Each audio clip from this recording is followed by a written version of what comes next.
네, 여러분 잘 쉬고 왔나요? 자, 우리 박형준 선생님과 함께 이제 정보통신 매체 사용 예절에 대한 이제 마지막 이야기를 하고 있는데, 이제 우리가 지금까지 배운 거를 실제 우리의 생각에 적용을 해보기 위해서 이제 우리 한번 생각을 공유해보자. 그래서 스마트폰을 걷어야 하나 또는 걷지 말아야 하나에 대한 서로 토론을 하는 시간을 가져보도록 하겠습니다. 자, 그래서 여러분 흔히 이런 생각을 해봤을 거예요. 자, 스마트폰이 없다면 정말 끔찍하지만, 그런데 이제 수업도 들어야 하는데, 솔직히 시험도 보게 된다면 집중도 안 될 것 같고, 걷는 게 좋은지 아닌지 모르겠다. 이렇게 생각을 할 것 같아서 선생님이 오늘은 스마트폰을 걷어야 한다, 또는 걷지 말아야 한다에 대한 다양한 근거를 소개를 하면서 여러분들과 함께 생각을 공유하는 시간을 가져보겠습니다. 자, 스마트폰을 걷어야 돼요 또는 핸드폰을 걷어야 해요 하는 친구들은 바로 이 영상에 정말 많은 인상을 받을 것 같아요.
네, 물론 실제로 이렇게까지 극단적인 일은 이제 웬만하면 없어야겠지만, 이제 영상을 한번 정리하면은, 이제 스마트폰과 그리고 그 안에 있는 자극적인 콘텐츠가 넘쳐나는 세상으로 인해서 스마트폰을 사용하는 인간, 그리고 인간이 살아가는 우리의 삶 자체가 무시되는 경향에 대해서 비판하는 그런 영상이었어요. 자, 그래서 이 스마트폰 또는 핸드폰을 걷어야 한다라고 주장하는 친구들, 은 이제 주목을 해주세요. 그리고 이제 다른 친구들도 이제 교과서 빈 곳이나 또는 종이에다가 이 용어를 한번 적어주세요. 자, 그래서 스몬비는요, 이제 영상 속에 나오는 스마트폰에 빠져서 그냥 축 처져서 걷는 사람을 얘기하는데, 이제 스마트폰과 좀비를 합성한 말이래요. 그래서 스마트폰 화면을 보느라 이제 길거리에서 고개를 숙이고 걸어서 이제 부산행에 나오는 것처럼 이제 좀비가 이제 힘 빠져서 걷잖아요. 그래서 넋 빠진 시체인 좀비의 걸음걸이를 이제 빗대어 가지고 스몬비라고 하고요. 자, 그러니까 이제 앞을 안 보고 걸으니까 이렇게 여기 SBS 뉴스에서도 보듯이 이제 보행 중에 스마트폰 사용으로 인한 교통사고가 점점 더 증가하고 있다고 합니다. 그래서 여러분도 흔히 있을 거예요. 핸드폰을 보다가 이제 계단에서 삐끗하거나 앞에 있는 사람과 부딪히거나 이런 일이 종종 발생하기 때문에 학교에서도 그런 일이 당연히 발생하겠죠. 그리고 이제 수문비가 이제 오로지 핸드폰에만 집중하는 것이기 때문에 그 외의 생활에 대해서는 집중을 못할 수도 있다. 그래서 핸드폰을 걷어야 한다라고 주장하는 친구들은 이제 학교 생활에 집중하고 그리고 안전사고를 방지하기 위해서 걷어야 한다라고 이렇게 생각을 할 거예요. 근데 여러분 이 의견에 동의하나요?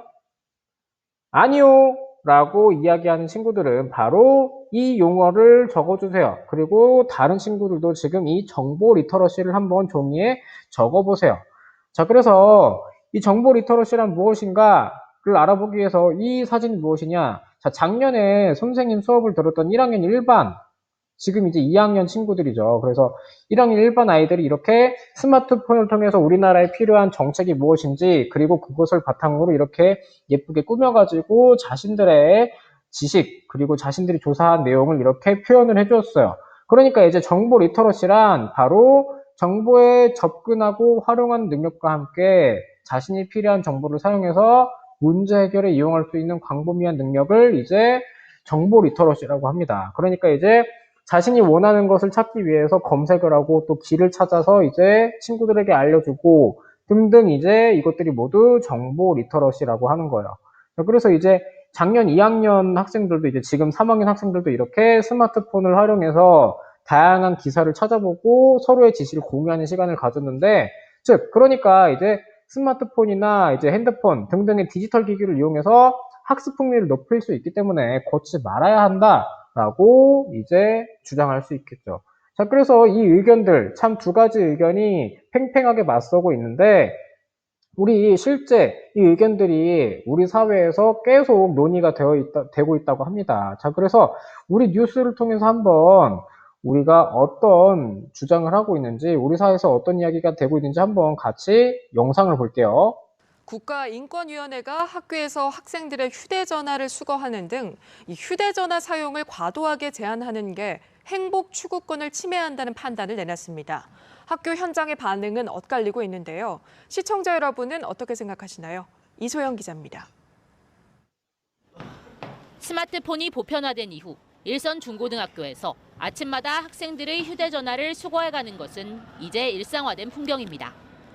SNS나 게임 등을 하느라 학생들이 수업에 집중하지 못한다는 이유로 학교 일과가 끝난 후에 휴대전화를 돌려주는데, 최근 국가인권위가 일부 학교의 이런 휴대전화 사용 제한이 학생들의 인권을 침해한다는 판단을 내렸습니다.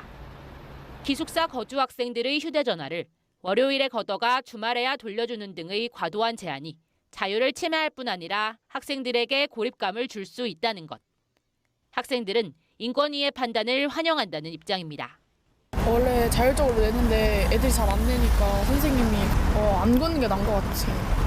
아니면 자율적으로 낼 사람은 내던가 아니면. 휴대전화는 개인 소지품인데다 사생활 침해의 여지도 있는 만큼 일괄 수거는 불합리하다는 건데 다른 의견도 있습니다. 휴대폰으로 인해서 이 아이들이 그 수업에 집중하지 못하고 이로 인해서 교사의 갈등 부분이 많이 발생을 하고 있습니다. 수업 중 휴대폰 그 사용을 어떻게든 제도적으로 막는 것이 중독 문제나 스마트폰을 사용하다 교통사고를 당하는 등 안전 문제도 무시할 수 없다는 것. 학칙을 넘어 정부 차원에서 교내 휴대전화 사용 제한을 제도화해야 한다는 의견까지 나오면서 교육 현장의 고민이 깊어지고 있습니다. 연합뉴스 TV 이소영입니다. 자, 아직까지 결론이 나지 않고 서로 각각의 근거를 들어서 계속 맞서고 있는데, 이렇게 다시 한번 이제 선생님이 정리를 해볼게요. 그래서 지금까지 배운 내용과 합해가지고 선생님이 정리를 해보면은, 이제 핸드폰을 걷자라고 주장하는 친구들은 이제 핸드폰 사용할 시 이제 학교 수업 중에 이제 당연히 아무 때나 사용할 수 있겠죠. 선생님 몰래 사용할 수도 있고, 그렇기 때문에 학생의 수업권을 침해할 수 있고, 그리고 두 번째로는 스몬비라는 용어처럼 이제 핸드폰을 보고 걷다가 안전사고가 발생할 수 있기 때문에, 그리고 이제 세 번째로는 앞에서 보여준 영상과 같이 이제 와이파이 셔틀이나 SNS를 통한 이제 언어 폭력 등 이제 사이버 불링이 발생할 수 있다라는 것이 이제 핸드폰을 걷자라고 주장하는 친구들이 근거로 제시할 수 있겠고요. 자, 이에 반대하는, 그러니까 핸드폰을 걷으면 안 된다, 걷지 말자라고 주장하는 친구들은 우리가 스마트폰을 활용해서 다양한 수업을 해왔던 것처럼 첫 번째로는 이제 수업 시 스마트폰을 활용하면은 학업 흥미를 올릴 수 있다. 자, 그리고 두 번째로는 이것도 충분히 근거로 될 수 있겠죠. 안전사고가 발생하면은 바로 이제 병원으로 갈 수 있겠죠. 부모님한테 연락을 해서. 그러니까 연락이 쉽기 때문에 학부모의 안전사고 걱정을 줄일 수 있다. 그리고 이제 세 번째로는 이 핸드폰을 사용하고 이런 거에 대한 물건 자체는 내가 가지고 있는 건데 학교에서 핸드폰을 걷는 것은 학생의 사생활을 침해하는 것이다 라고 이제 주장을 할 수 있을 거예요. 자, 그래서 여러분들이 선생님이 정리한 생각과 그리고 다양한 사례들을 보았는데 여러분들은 어떤 생각을 가지고 있나요? 자, 그래서 여러분들이 어떤 생각을 가지고 있는지 알아보기 위해서 자, 오늘 5월 27일 수요일 과제를 안내를 할게요. 자, 그래서 교과서 빈 곳이나 종이에 한번 과제를 적어보길 바랍니다. 자, 그래서 학교에서의 핸드폰 수거에 대한 자신의 생각을 친구들과 공유합니다. 여러분들이 해야 할 것은 다음 세 가지입니다. 첫 번째, 과제 제목은 학번 이름으로 입력해 주시고요. 두 번째, 중요해요.